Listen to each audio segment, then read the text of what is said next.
Okay, so when we're simplifying powers of I, remember any power of I that is larger than 1, we're going to have to simplify. So first we're going to start out by doing all our multiplying and combining like terms.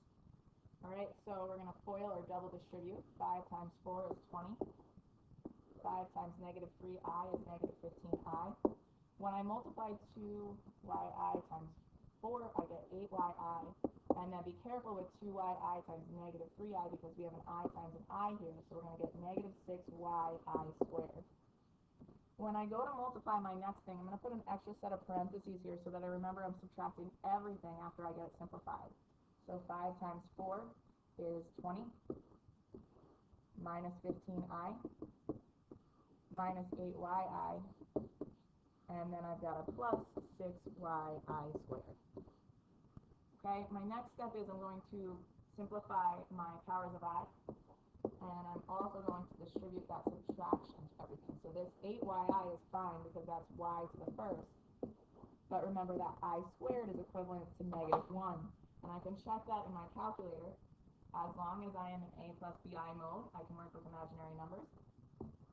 And so I'm going to hit second decimal to get my I before I square it, which gives me my negative 1. Okay, I'm going to distribute my negative to everything, so minus 20 plus 15i plus 8yi and minus 6y, and then I squared I'm turning into a negative 1. So I'm going to simplify that.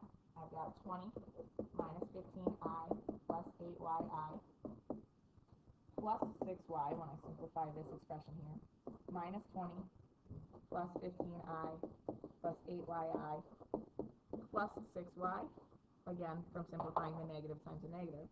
Last step is to combine like terms. So if you look at your 20 minus 20, that's gone. Negative 15i plus 15i is gone as well. But I've got plus 8i and plus 8i, so that gives me 16yi. And plus 6y and plus 6y, which gives me 12y. Don't forget, as your last step, even though we know it's true because of commutative property, we still need a plus bi form. So real part first, imaginary part second. 12y plus 16yi is our final answer there.